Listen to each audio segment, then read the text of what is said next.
Poland was established in the 10th century, and the capital is Warsaw. And in the 1700s, it was split between Russia, Prussia, and Austria, and they all claimed a portion of Poland. And then in 1918, Poland became independent from them, so it was its own country.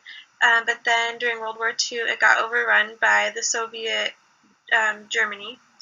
And so in 1947, they fully adopted the Stalinist model and became a completely communist nation until about 1970. Then around this time, as communism was kind of becoming less and less common, the idea of solidarity was born in Poland, and it is a political and social movement that's still popular there today, and it focuses on things like unity among differences, hope, heroism, equality, and help for the poor. So now Poland is a fully democratic nation since about 1980. And even though they've made a lot of changes from when they were communists, they still have high levels of unemployment and a poor rural underclass.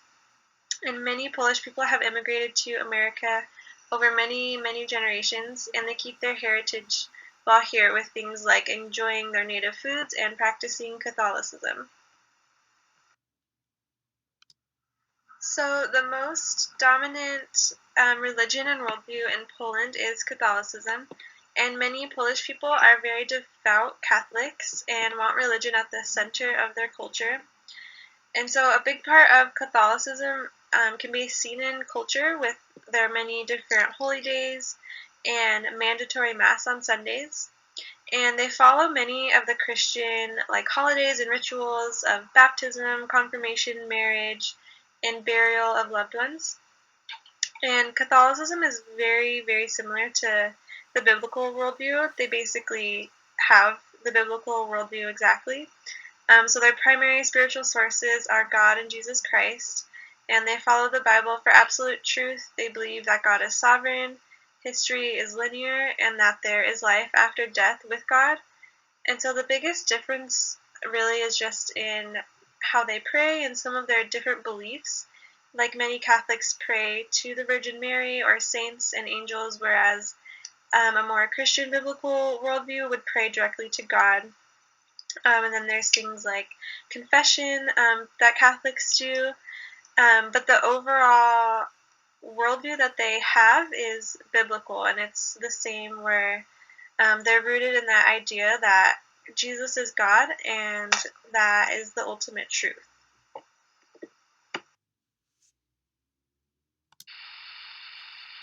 Approximately 95% of Poland's inhabitants are Roman Catholics, with about 75% attending church services regularly. The other 5% are Eastern Orthodox, Protestants, and other Christian religions. Judaism and Muslim are the largest non-Christian religions. There is a hierarchy of priests, monks, and nuns as appropriate in the Roman Catholic Church, along with ministers of other Christian denominations. On rare occasions, one may still encounter witches and fortune tellers.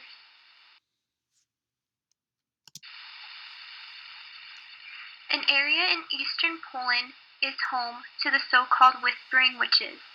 They are healers who are very much in demand among the local residents.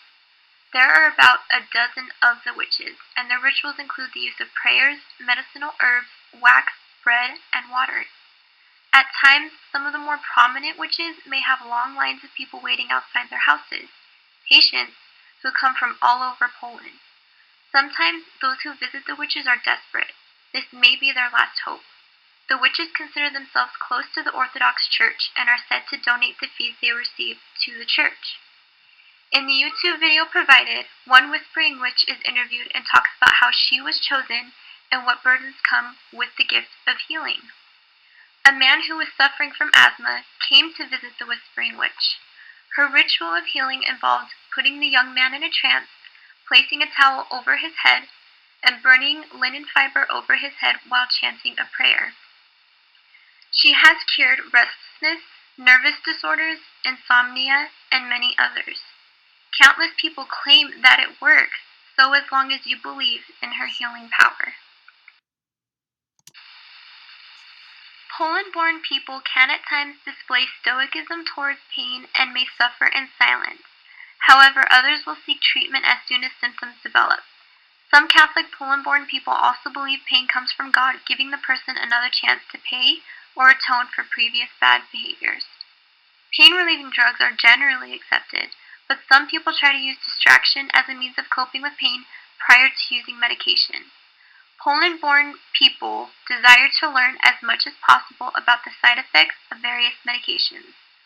Complementary medicine is also seen to have an integral role in the health of Poland-born persons, alongside Western medicine and often without informing medical practitioners.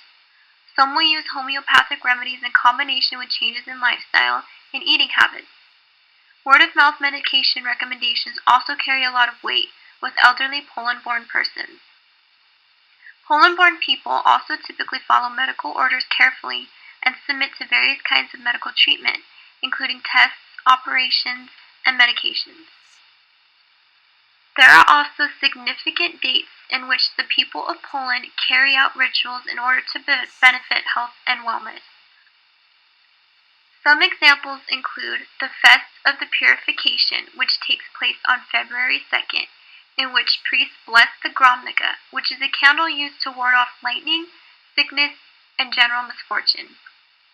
On Easter, celebrated on Palm Sunday, twigs of willow branches are consecrated in church and kept at home to protect against harm. The Catholic Church has formal religious services and practices, and it encourages preservation of folk culture, such as the common roadside shrines built and maintained by the people and the large annual pilgrimages to shrines. In rural areas, there are religious practices based on the annual cycle of the growing seasons and associated farming practices, and to ensure good luck. When cleaning house in preparation for Christmas, a corner is left unswept lest some happiness is thrown out. There are many local variations of Christmas activities, but one common thread is bringing samples of crops into the house and sharing food with animals.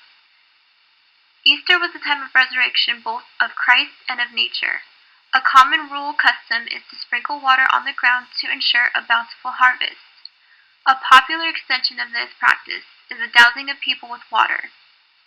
In celebration of the shortest night of the year, on St. John's Eve, June 23rd, people build bonfires and jump over them to gain purification and protection from evil.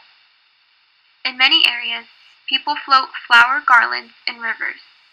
Traditionally, haying also starts about this time, and June 29th was a time for fairs. In the fall, October 28th is devoted to St. Jude, the patron of things most difficult to achieve and solutions to problems that seem hopeless. During World War II, St. Jude was the patron of underground Poland and is still considered the protector of Polish exiles and homeless wanderers worldwide. On All Saints' Day, November 1st, and All Souls' Day, November 2nd, people place candles in cemeteries and at places of torment and execution. Name days and weddings center on individuals. Because common first names are noted in published calendars along with holidays, people know when to acknowledge an individual's name day. Such celebrations typically feature poultry, cakes, and other party foods. At weddings, the bride and groom are greeted with bread and salt, the essentials of life, upon their return from church. The Christmas season is the traditional time for baking cookies, honey spice cakes, and cheese dough apple cakes. Among the oldest and most traditional Christmas treats are honey rye wafers and poppy seed or nut crunch. Babka, a cake, is another traditional dish that must be taller than it is wide, and it must be narrower at the top than at the bottom. The most solemn family gathering of the year is the Christmas Eve supper. Family gathered to share the opletek, a thin white wafer sometimes called angel bread, followed by an odd number of meatless dishes. However, fish is permitted. Traditional dishes include noodles with poppy seeds and wheat pudding. Polish-style donuts are the traditional pastry eaten on Shrove Tuesday and on Fat Thursday. At Easter, the tradition is to consume food blessed on Holy Saturday. One standard item is hard-boiled eggs. Easter breakfast features fresh meat, game, and smoked meats. There is a tradition of roasted suckling pig with a red egg in its snout. During fall harvest festivals, the fruits of the fields are blessed, and cereals and bread made from freshly threshed wheat are eaten, as well as placed on graves. On All Saints' Day, on St. Martin's Day, the traditional food is a goose. Hey guys, this is Colt. I'm going to be talking about healthcare and high-risk behaviors within the Polish population. So the Polish place a strong emphasis on the individual's inner strength and fortitude, which comes from a long heritage of withstanding hard times and suffering. From about the World Wars on, they have been in poverty and just dealt with extreme suffering. So they've come to rely on themselves to persevere through whatever comes their way. They believe that suffering will make them stronger. So in light of this, they may be reluctant to take pain medication and will just stay very stoic in the face of disease and pain. Again, this is because they think that if they deal with the pain themselves, it will make them stronger. It's also commonly believed that using medicine instead of letting the body grow and battle the disease on its own will actually weaken the individual's ability to fight off disease and just weaken them in general. Also stemming from their self-reliance, they don't like to accept anything that can be thought of as charity. So, for instance, a lot of times they'll deny Medicare or Medicaid because they think it's a charity. Or they may not have a procedure done unless they can pay for it themselves.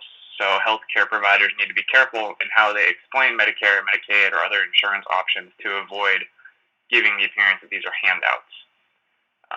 In light of this, many immigrants also find our health system very confusing and often return home to Poland to seek care because it's much simpler.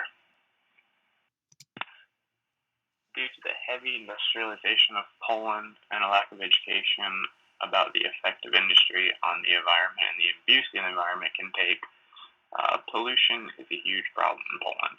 They have extremely high rates of sulfur dioxide in the air because they still use coal-fired power plants. In addition, many areas in Poland contain toxic lead levels due to industrial contamination as well as the contamination of water sources. Again, going back to the mass industrialization and the lack of cleanliness in this industry. Also, in 1986, the Chernobyl malfunction caused mass contamination of radioactive waste throughout the surrounding area. The full impact is still unknown due to the nature of the disaster and poor record keeping involved. However, the contamination was tremendous, and the results are still being seen today. Further placing the Poles at risk for health problems and illnesses are their heavy history of smoking and tobacco use, as well as alcohol abuse.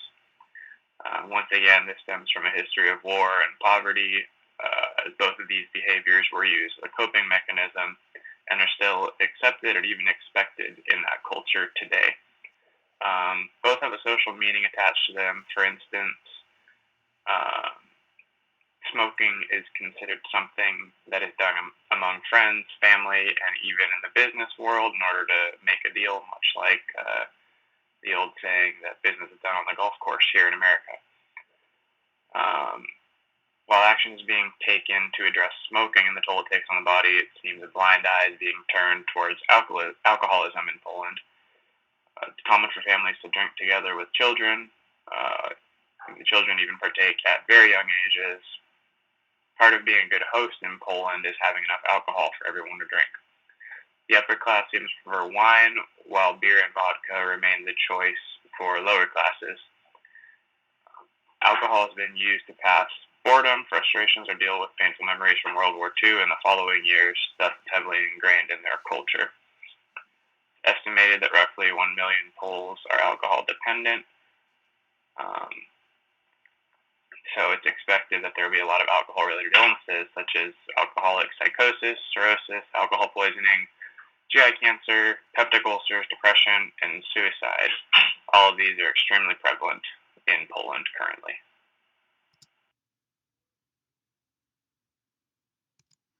I hope that you are all doing well today. This is Jeremiah, and I will be talking about the implications, interventions, and goals of care for the Polish community. One of the major health risks for this population is pollution. This is because they are heavily industrialized and still use coal as a form of energy, and still mine for it. The primary implications and interventions for this population is screening for symptoms of respiratory distress, such as cough or difficulty breathing, asthma, COPD, lung cancer, respiratory infection, the exacerbation of pre-existing illnesses, and another big one is to monitor women during pregnancy for adverse effects on the fetus. The exposure of air pollutants during pregnancy can impair fetal development and cause intrauterine growth retardation, prematurity, low birth weight, congenital anomalies, and in cases that are more severe, intrauterine or even perinatal death. Continuing, another major implication and intervention would be to educate on the necessity for masks while out and about, or even purchasing a high-efficiency particulate air filter for the home, also known as a HEPA filter. This can be purchased for relatively cheap at most local stores. Another one would be to identify symptoms of respiratory distress, which we talked about before, but this time more education-based. And the last one is cessation of smoking. Pollution can cause exacerbation of respiratory distress, and smoking on top of that can cause further issues. Finally, what are going to be our goals? Well, a little background here. Being tough is extremely important in this culture. They believe that to seek out medical care is admitting to weakness. Therefore, a goal would be to educate them on illnesses and injuries that must be treated, such as a broken bone or signs of respiratory distress. Further, they also believe that medicine is also a sign of weakness. Therefore, a goal might be to educate them on the necessity of certain medications, for example, a steroid or bronchodilator for asthma, or antibiotics for an infection. And a final goal, since Poland has such a pollution problem, would be to educate on personal ways to cut down on emissions, such as walking to work or even using alternative fuel sources. Another goal, tying into pollution, would be to educate on the importance of respiratory health, especially because respiratory illness is so prevalent within Poland.